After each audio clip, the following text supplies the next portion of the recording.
Hi folks, I'm Steve Hindy for Showing Animals Respect and Kindness.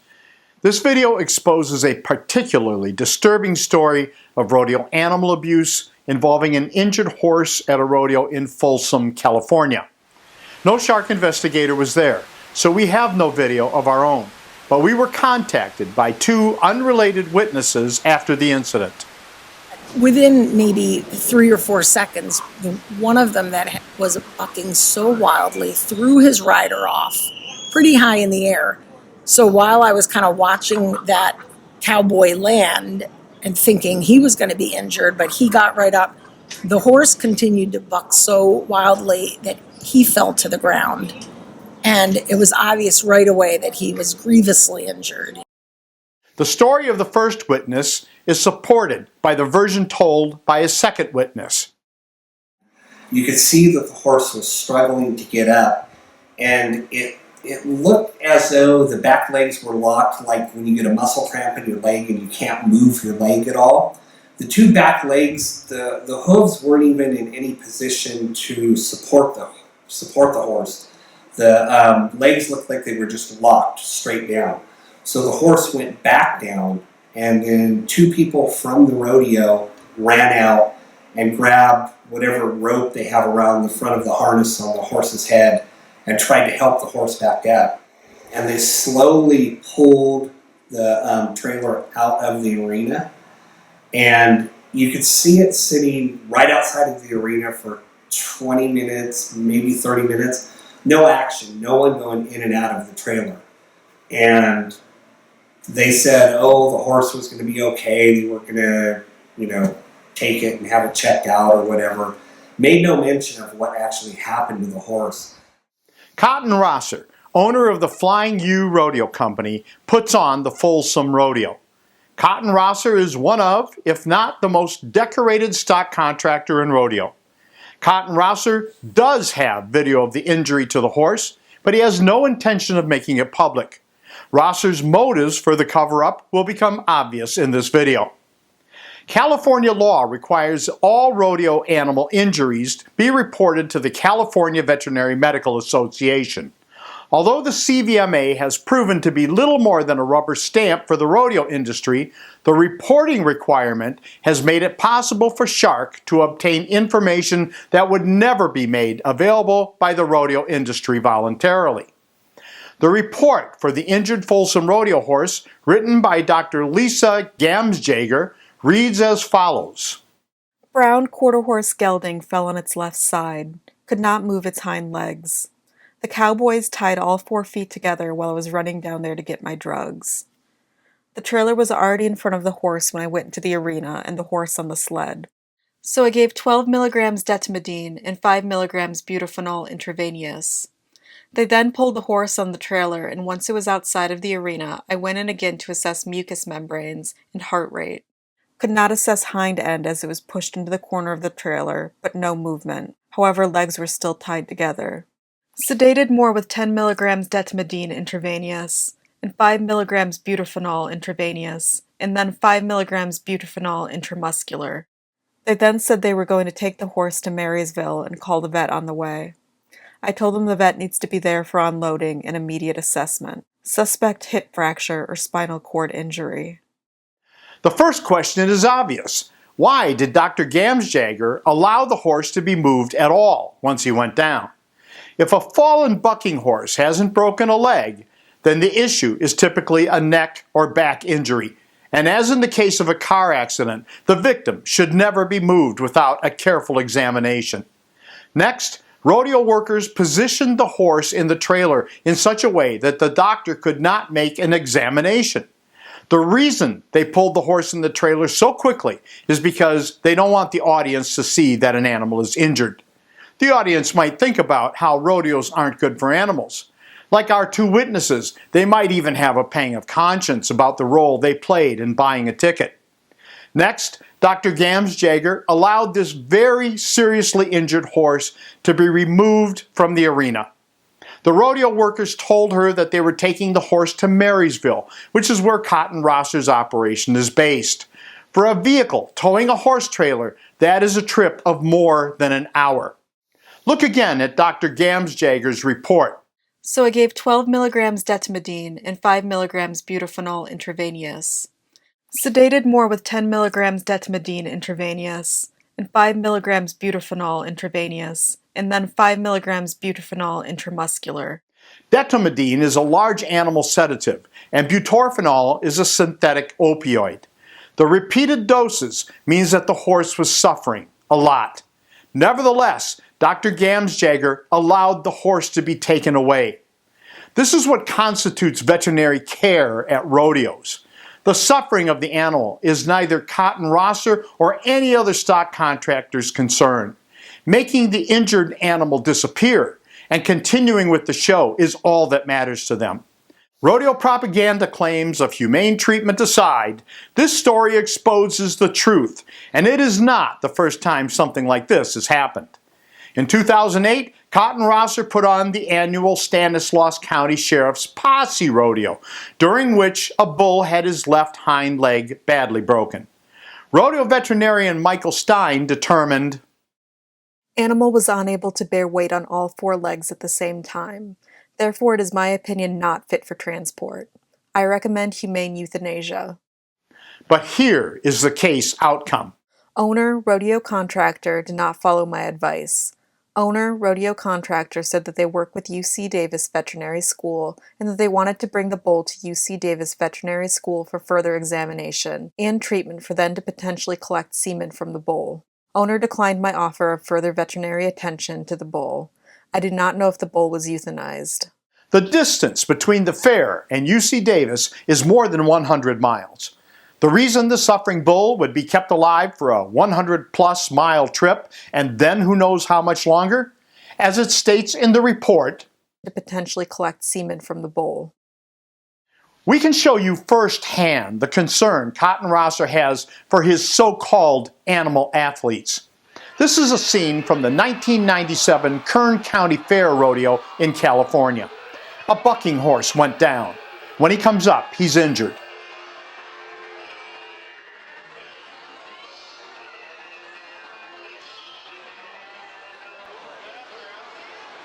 Cotton Rosser is playing cowboy very close to the injured horse. Rosser watches as the horse goes into a pen where he collapses. Rosser's response is to turn and ride away. Knowing the horse will make no more money for him, the injured, suffering animal is no more than garbage to Rosser. In 2002, a Los Angeles television news crew followed up on accusations made by Shark against Rosser and his Flying U Rodeo company. It didn't take long for them to find abuse, and reporter Kristen Lang did an exceptional job uncovering the truth. We spotted this device hanging from a chute. We zoomed in tight. Its label read Power Mite, and it also said battery operated. But we wanted to be sure, so we asked one of Rosser's employees what it was. The Rotary elementary students that are joining us that excel. They're out and around. I see a few hands coming up. It's nice having you. Then he got nervous and tried to hide it from our My cameras. thanks to Pro Sport Chiropractic Pro. He even used the Power Mite to try to demonstrate that the shock was no big deal. Ooh, wow. Yeah, that shocks. I was okay, but it hurt. Finally, I asked him about what happened when we spotted that Power Mite hanging on a chute. Your own employee today told me that he was afraid you could be shut down by the Humane Society for what we caught on tape today, which was one of these power devices hanging on the cattle chute. That's the only one we had.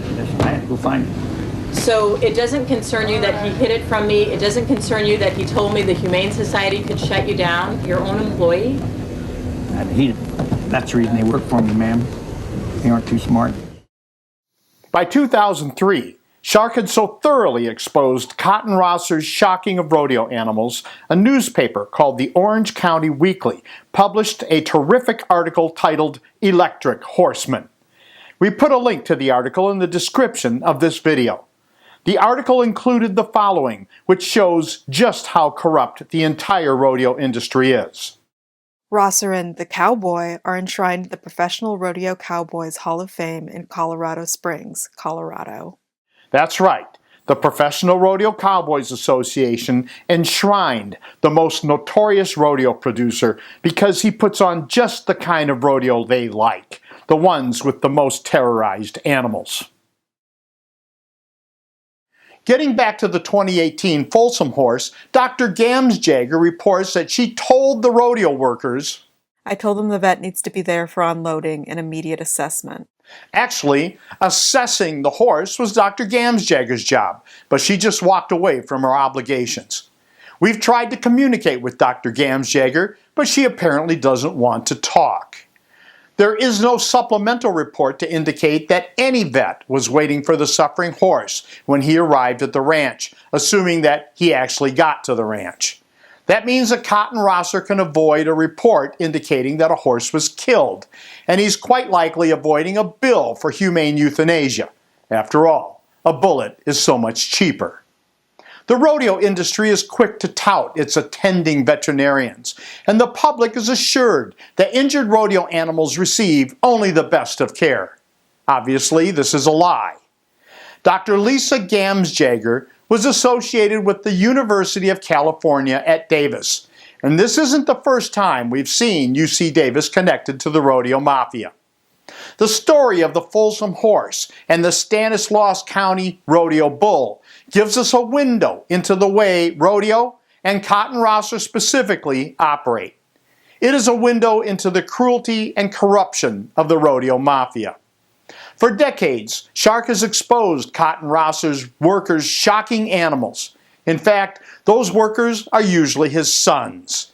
Here is Lee Rosser shocking bulls at the 1997 California State Fair.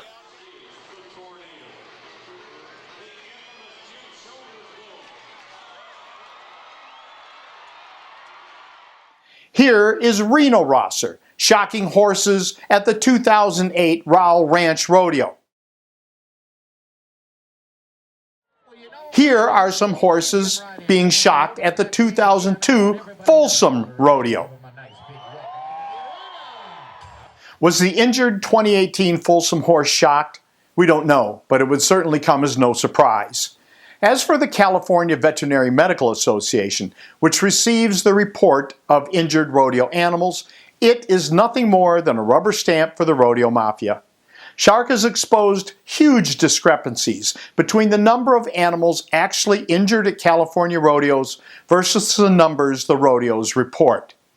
Every time we present video documentation to counter underreporting of animal injuries, the CVMA gives the rodeos a pass, and so the underreporting continues.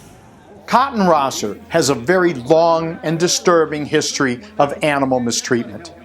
At the 2011 Reno Rodeo, Rosser's workers were caught shocking horses. We exposed the abuse, and the rodeo promised it wouldn't happen again. In 2012, we filmed more shocking at the Reno Rodeo, and the rodeo promised it wouldn't happen again. In 2013, the Reno Rodeo banned cameras, but a spectator filmed a rodeo thug shocking this horse in the anus.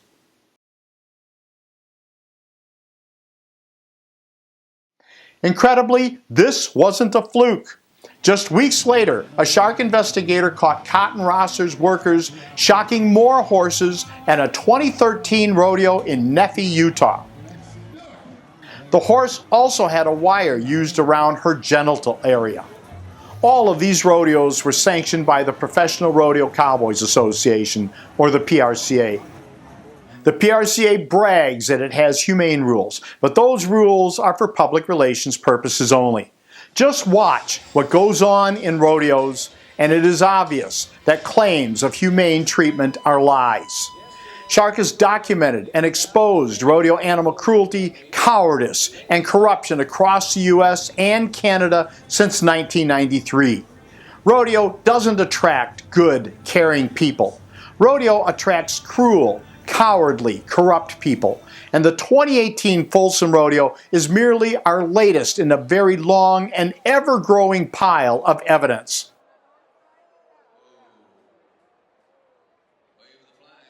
Sponsors of the Folsom Rodeo include Folsom Chevrolet, Wells Fargo Bank, Walmart, Toshiba, Costco, and Safeway foods.